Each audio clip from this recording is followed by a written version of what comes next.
Emilio Barrantes Reboredo, de María Paz de Velarde, en el libro Grandes Educadores Peruanos. Emilio Barrantes, un auténtico educador. Presentar a Emilio Barrantes es tarea que emociona y abruma porque se trata de un hombre superior, de un hombre excepcional, de una persona que comprendía todas las virtudes y es ejemplo vivo de lo que es un verdadero maestro. El más simple diálogo con él es estimulante. Su conversación siempre es enriquecedora. Su gran bagaje cultural, actualizado permanentemente por su indeclinable amor a la lectura, le permite hablar de todos los temas, compartir su información y opinar con sólidos argumentos. Es un manantial de conocimientos, de saberes. ¡Cuánta cultura! ¡Cuánta riqueza intelectual! Y al mismo tiempo impresiona su claridad de pensamiento, su sencillez para expresarse y la facilidad que tiene para hacer accesibles temas o asuntos que parecen complejos o complicados.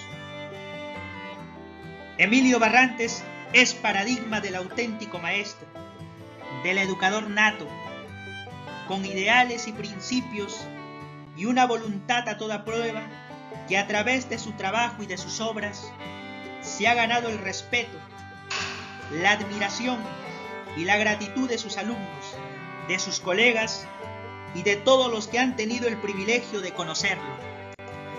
Nació este ilustre maestro en la ciudad de Cajamarca, el 26 de octubre de 1903. Sus padres fueron Alfredo Barrantes Rodríguez y María Reboredo Goicoechea. Realizó sus estudios primarios y secundarios en su ciudad natal.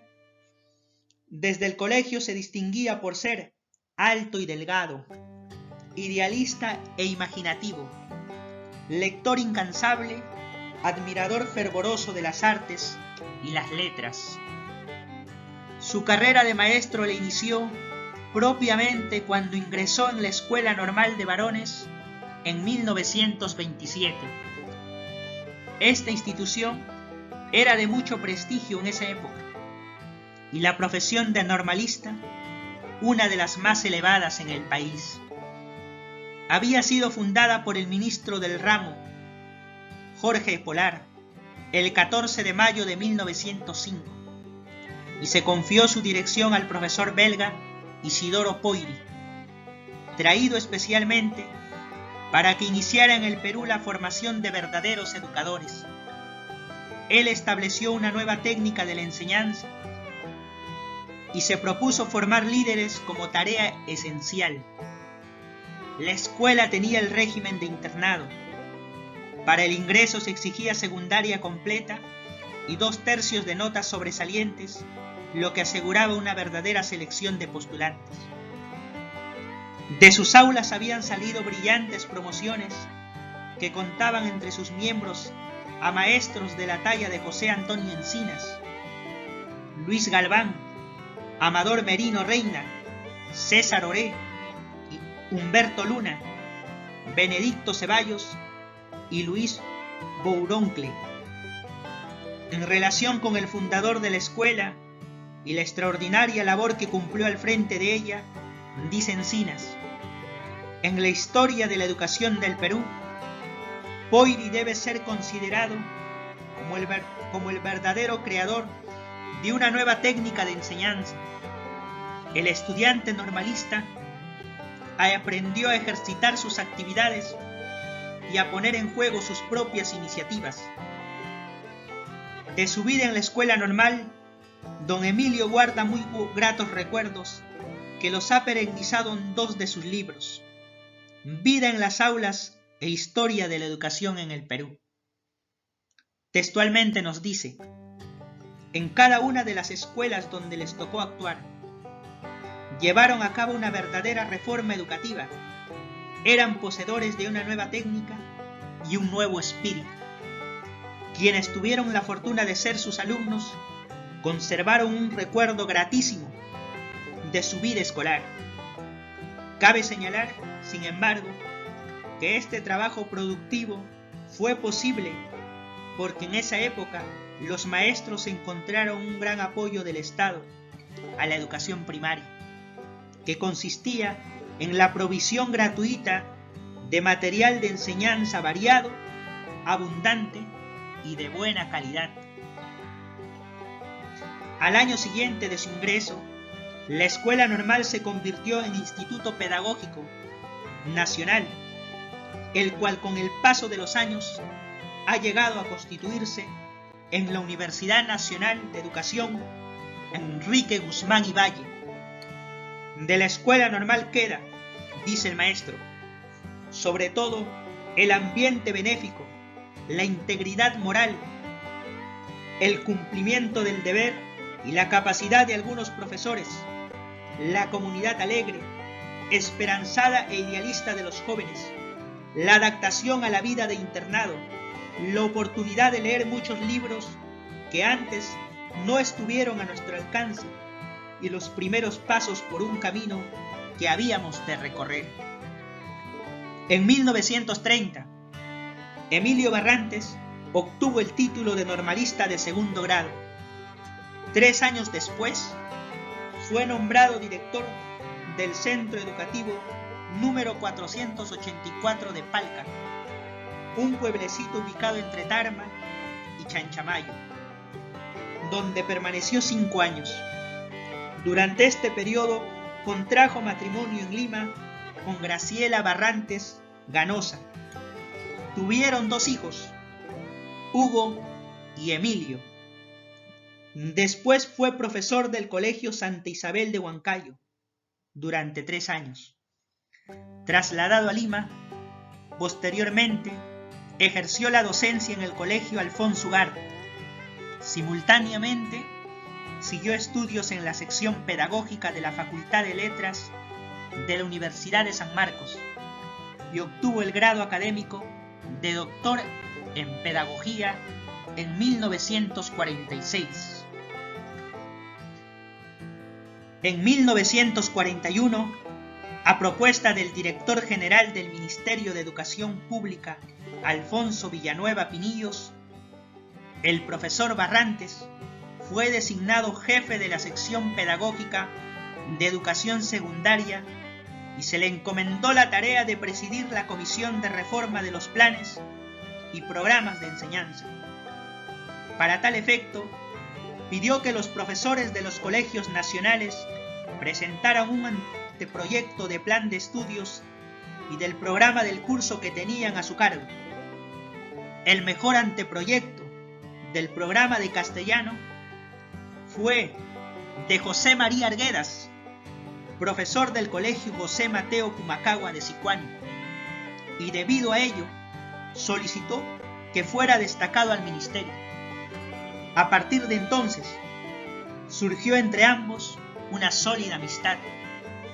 Al concluir el trabajo que le habían confiado, pidió reintegrarse a su labor magisterial y fue asignado al Colegio Nacional Alfonso Ugarte.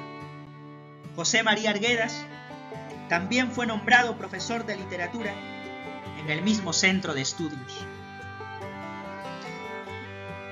1946 fue un año de gran significación en la vida del distinguido maestro, porque obtuvo el grado académico de doctor en Pedagogía, otorgado por la Universidad de San Marcos, y al crearse la Facultad de Educación, en mayo de ese año, fue incorporado como catedrático de Metodología de la Enseñanza de la Historia.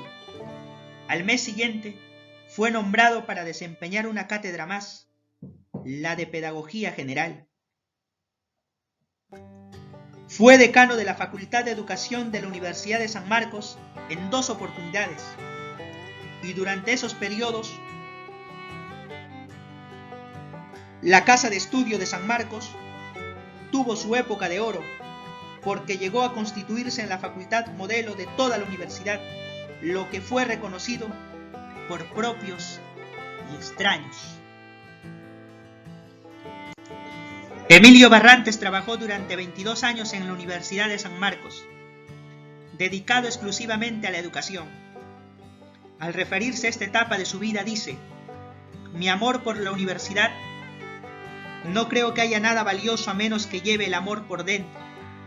Se tradujo en mi entrega apasionada a la obra educativa, digo educativa, más que docente, de la que fueron parte el desarrollo de los temas, el diálogo con los jóvenes, la investigación sistemática y el mantenimiento de un ambiente propicio, hecho de sinceridad, de mesura, de cordialidad y respeto mutuo, hasta el punto de haber convertido nuestra facultad en una institución ejemplar. Cuando el insigne maestro se alejó de las aulas sanmarquinas en 1967, sintió profunda nostalgia y decidió viajar a Europa en compañía de su esposa. Estuvieron ausentes durante 9 meses, tiempo que aprovecharon recreando la vista y el espíritu. A su retorno en enero de 1969, Juan Velasco Alvarado estaba al frente de la Revolución Peruana, que había iniciado el año anterior. El ministro de Educación General, Alfredo Arrisueño, invitó al doctor Emilio Barrantes para presidir la Comisión de Reforma de la Educación. Planteó sus condiciones y cuando fueron aprobadas, empezó un trabajo arduo y sin tregua hasta lograr a plenitud sus objetivos, en lo que constituye el esfuerzo más importante y significativo desplegado en nuestro país para conseguir que la educación corresponda a nuestras características y necesidades. Conviene resaltar que la reforma de la educación realizada en el Perú entre 1969 y 1974 ha sido proclamada la primera en el mundo, lo cual se sustenta en declaraciones de eminentes especialistas y representantes de instituciones de nivel internacional. ¿Cómo fue posible que ocurriera este fenómeno educativo en nuestro país? La respuesta es simple: el prestigio y la gran capacidad de convocatoria del ilustre maestro lograron la cooperación de profesionales idóneos, profesores, filósofos, sociólogos, antropólogos, psicólogos, economistas, músicos, arquitectos y otros, como no había ocurrido nunca en el país y posiblemente en ningún otro lugar, atendiendo solo a la capacidad, honestidad y la vocación de servicio de los invitados. En esta Comisión de Reforma de la Educación compartieron responsabilidades con el doctor Barrantes eminentes intelectuales como Augusto Salazar Bondi, Carlos Delgado, Walter Peñalosa, Leopoldo Chiapo, Carlos Malpica, Antonio Basigalupo, Víctor Latorre, Jorge Bravo y otros más. El informe general de la reforma de la educación o libro azul, como también se le llama, es el documento más completo sobre este asunto. Contiene consideraciones de la realidad nacional y de sus principales características y necesidades. Después del diagnóstico y una precisión de fines, objetivos y metas, se presenta el nuevo sistema educativo que corresponde a esa realidad, en un momento en que se aplicaba una política revolucionaria en el Perú. En enero de 1972, Emilio Barrantes fue nombrado presidente de la Comisión de Estudios de la Situación del Magisterio. El informe en general, presentado en 7 tomos, contiene un análisis serio de la situación existente, así como las conclusiones y recomendaciones relativas a la promoción profesional, cultural y social de los maestros.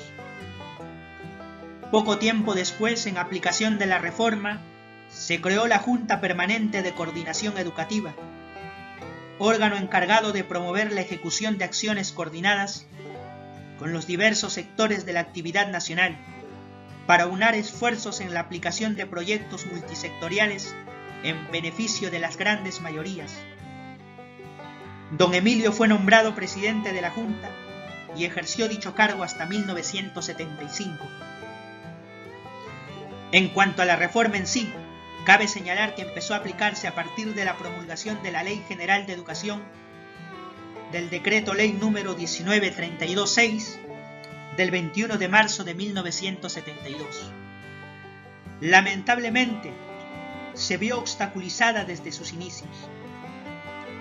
A este respecto, don Emilio recuerda, se le atacó desde diversos ángulos y por diversos motivos, ninguno de ellos referentes a su calidad, la importancia que tenía para el Perú y los efectos que podían esperarse de su aplicación, sino por sectarismo político, resentimiento partidario o por la condición humana, sin que la rutina y la falta de comprensión hayan estado ausentes en este fenómeno. Por ello, la reforma no tuvo el éxito esperado y durante los siguientes 10 años fue, en gran parte, destruida. No obstante, algo pudo salvarse del naufragio, algo que constituye un valioso aporte para la educación peruana. Fue la creación de la educación inicial para sustituir a la llamada preescolar, que no tenía un fin en sí misma, sino que era preparatoria para la primaria. A partir de la reforma, esta educación está dedicada a procurarle al niño las condiciones necesarias para su desarrollo normal, desde que nace hasta los 6 años. Actualmente, la educación inicial beneficia a muchos niños, no solo del Perú, sino de diversos países latinoamericanos. Emilio Barrantes es un fecundo autor de variados, amplios y profundos conocimientos. Su lectura es amena debido al lenguaje sencillo, con tonalidades poéticas. Ha escrito las siguientes obras: Folclor de Huancayo, con el aporte de sus alumnos del Colegio de Santa Isabel.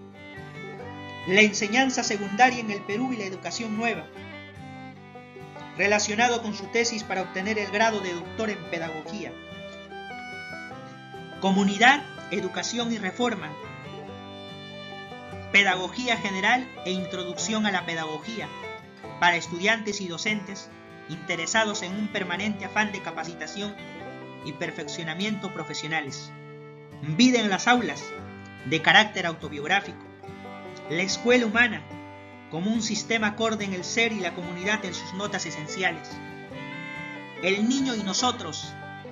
En su primera parte relaciona al niño con diversos aspectos de la realidad humana y en la segunda presenta un conjunto de notas sobre el desarrollo de su hijo Emilio desde que nació hasta los 12 años. Perspectiva y análisis de una realidad cambiante, crónica de una reforma, historia de la educación en el Perú. Destaca la importancia que tiene la comunidad humana como fuente formativa de los seres que viven en su seno, por tanto la divide en 3 partes: el imperio, el virreinato y la república. Brevario de la educación. Ofrece un extracto de su pensamiento pedagógico en cuanto a la educación, al educador y a la escuela, en torno a la naturaleza, la sociedad y la cultura. Trata sobre el carácter de cada una de ellas y el orden en que deben ser consideradas. El Perú vivo presenta a nuestro país, pródigo en restos arqueológicos, como un personaje pleno de vitalidad. Su pensamiento pedagógico, las ideas pedagógicas de Emilio Barrantes, están íntimamente vinculadas con su vida y con su obra. Se caracterizan por su modernidad, su amor profundo a la obra educativa y su manifiesta vocación humanista. La educación es un proceso de estimulación, de nutrición y de cultivo, dice el maestro. Es un proceso interior que favorece el desarrollo de su personalidad y las potencialidades de cada uno, su autodominio y su adaptación a la comunidad.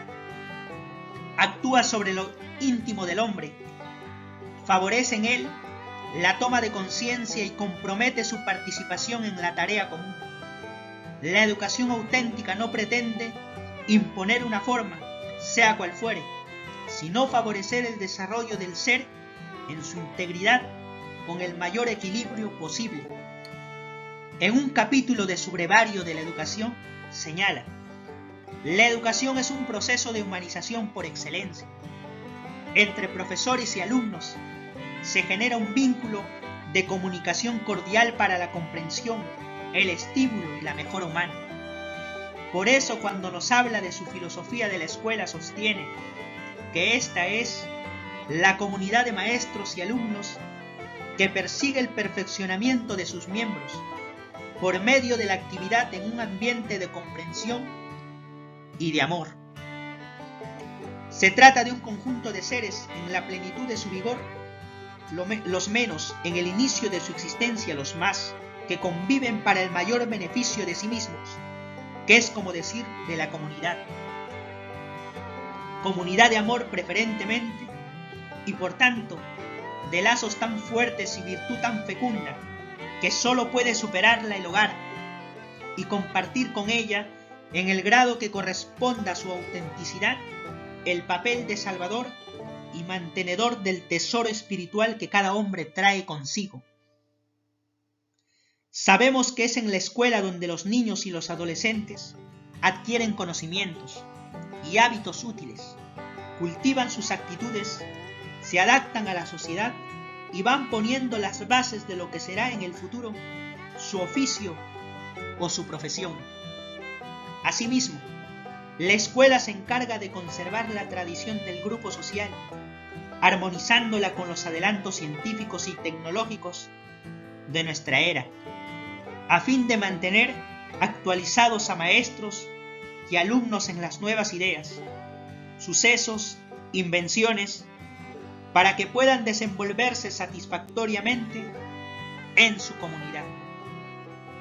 Para nuestro ilustre educador, la escuela adquiere el carácter de un hogar espiritual y cada día debe ser una buena oportunidad para la convivencia enaltecedora, para el diálogo esclarecedor, para la satisfacción perdurable. Naturalmente, esto solo puede lograrse cuando existe ambiente familiar, trato amable, tolerancia y afecto entre sus miembros.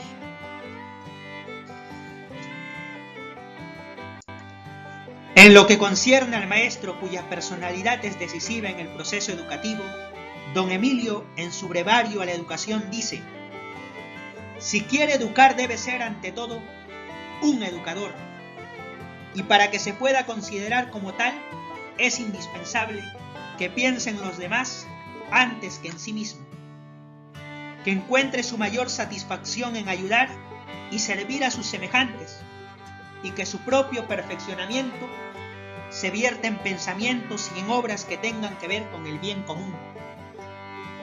Se diría que la vocación del educador es una vocación juvenil, porque en ella resaltan el entusiasmo, la pasión generosa, el desinterés personal, el afán de aprender y alcanzar la mejora humana, la pureza de las intenciones y la nobleza del espíritu.